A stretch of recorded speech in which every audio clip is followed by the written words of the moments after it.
پاکستان اور دنیا بھر میں دیکھنے اور سننے والوں کو ارشد شریف کا سلام۔ ناظرین، آج آپ کو بتائیں گے کہ گاڑی کی ڈگی میں بیٹھ کے کون کس سے ملاقات کرنے گیا۔ یہ انتہائی مزیدار کہانی ہے، اور یہ کہانی بیان کس نے کی، کس کے حوالے سے، اس حوالے سے آپ کے ساتھ ذکر کریں گے۔ ساتھ ساتھ عمران خان کے خلاف توشہ خانہ کیس بنانے کی وجہ کیا بنی۔ ایک تو لیول پلینگ فیلڈ کی ڈیمانڈ تھی میاں نواز شریف صاحب کی طرف سے، مریم نواز کی طرف سے، کہ عمران خان کے خلاف اس کو بھی نااہل کیا جائے، عمران خان کو بھی پابند سلاسل کیا جائے، باقی تمام جو پی ڈی ایم ان کے چند ہینڈلر، چند سہولت کار، چند سازشی، وہ سارے اسی کام میں لگے ہوئے تھے۔ لیکن ایک اور وجہ بھی ہے، وہ بھی آپ کے سامنے رکھیں گے۔ لیکن اس سے پہلے ناظرین، آج سینیٹر اعظم سواتی، انہیں اڈیالہ جیل سے رہا کر دیا گیا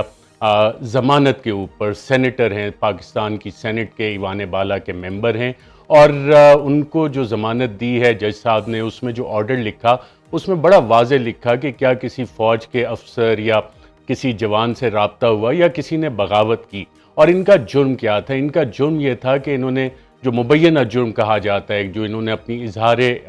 رائے کی تھی، کہ آرمی چیف کے حوالے سے ایک ٹویٹ کی تھی۔ اور عمران خان نے آج اعظم سواتی کے ساتھ پریس کانفرنس کرتے ہوئے کہا کہ ایک ٹویٹ کرنے پہ یہ سلوک کیا گیا سینیٹر کے ساتھ، سوشل میڈیا کی جو لوگ ہیں ان کے ساتھ۔ انہوں نے کہا کہ حالانکہ پنجاب میں ہماری حکومت ہے، نامعلوم افراد آتے ہیں، اٹھاتے ہیں، لوگوں کو زد و کوب کرتے ہیں اور پھر اگلے دن چھوڑ جاتے ہیں۔ ساتھ ہی اسی پریس کانفرنس میں حوالہ دیا گیا کہ ڈاکٹر شہباز گل کو بھی برہنہ کر کے تشدد کیا گیا، جنسی تشدد کیا گیا، ان کے نازک اعضاء کو الیکٹرک کرنٹ دیا گیا۔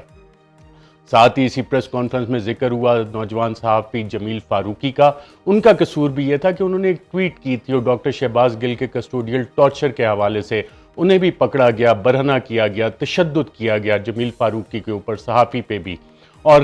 آج جب پریس کانفرنس کی اعظم سواتی نے، تو انہوں نے وہ معاملات بتائے، وہ حالات بتائے کہ کس طرح سے ان کے گھر میں رات کے آدھی رات کو مڈ نائٹ ریڈ جس کو کہا جاتا ہے، لوگ آئے، دیواریں پھلانگ کے آئے، اور عمران خان نے کہا کہ بغیر وارنٹ کے وہ لوگ داخل ہوئے تھے، اور ایف آئی اے کے لوگوں نے ان کی پوتیوں کے سامنے ان پہ تشدد کیا، اور اس کے بعد انہیں لے گئے اور نامعلوم افراد کے حوالے کیا۔ اور اس حوالے سے اعظم سواتی صاحب نے honourable chief justice Umar Ata Bandial صاحب سے اپیل کی ہے کہ آئین کے آرٹیکل 184(3) کے تحت آپ کی بنیادی ذمہ داری ہے کہ پاکستان کے شہریوں کے بنیادی حقوق کا دفاع کریں۔ انہوں نے کہا کہ میں ایک وکیل بھی ہوں، 74 سال میری عمر ہے، ایک پارلیمنٹیرین ہوں، اور اگر وکلاء اور پارلیمان اور سینٹ نے اس حوالے سے کچھ نہ کیا، جج صاحبان نے کچھ نہ کیا، تو اس دن سے ڈریں کہ خدا نہ خواستہ کسی جج کے ساتھ ہو، کسی جج کو ننگا کر کے اسے تشدد کیا جائے، دیگر پارلیمنٹیرینز کے ساتھ یہی سلوک کیا جائے۔ اور ساتھ ساتھ انہوں نے یہ بھی کہا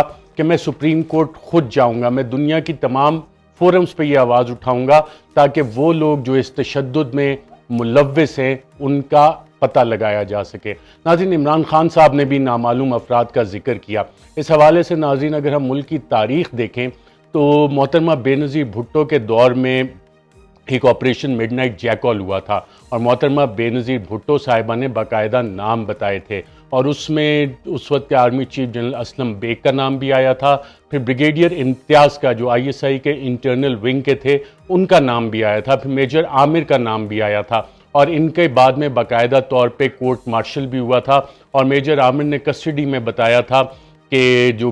جنرل اسد درانی نے اپنی کتاب میں بھی اس کا ذکر کیا ہے کہ ان سے جب پوچھا گیا تو انہوں نے جنرل اسلم بیگ کو انوالو کرنے کی بھی کوشش کی، اور جو اخبارات میں اس حوالے سے جو پروسیڈنگ چھپیں اس میں کوٹ ان کوٹ چھپا کہ نواز شریف کو اس لیے پسند کیا جاتا ہے کہ وہ ایک کمزور شخص ہے، اور محترمہ بے نظیر بھٹو کی انڈیپینڈنٹ شخصیت تھی۔ تو محترمہ بے نظیر بھٹو صاحبہ نے نہ صرف یہ نام آؤٹ کیے تھے بلکہ بعد میں ان کے خلاف پروسیڈنگز بھی ہوئی تھیں، ان کے کورٹ مارشل بھی ہوئے تھے، اور نام لینا ضروری ہے۔ اور خان صاحب نے، اگر عمران خان صاحب نے پچھلی ایک پریس کانفرنس میں کہا مجھے پتہ ہے کہ ایک شخص آیا ہے اسلام آباد میں، وہ کون شخص ہے، خان صاحب کی بھی یہ ذمہ داری ہے، عمران خان صاحب کی بھی، کہ سپریم کورٹ میں جمع کروائیں اپنا بیان کہ کون وہ اشخاص ہیں جن کے اوپر ان کو شک ہے کہ وہ یہ کام کریں، یہ نام آنا بہت ضروری ہیں۔ ساتھ ساتھ سینیٹر اعظم سواتی نے بھی اس پہ تحقیقات کا مطالبہ کیا ہے، اور کہا ہے کہ وہ انصاف کے لیے ہر در کھٹکھٹائیں گے، اور آنریبل چیف جسٹس صاحب کو اس حوالے سے سینیٹرز پاکستان تحریک انصاف کے وہ بھی ایک خط لکھ چکے ہیں۔ انہوں نے کہا ہے کہ وہ سپریم کورٹ بھی جائیں گے اس حوالے سے، اور وہ انصاف چاہتے ہیں کہ اس کام میں جو لوگ بھی ملوث ہیں،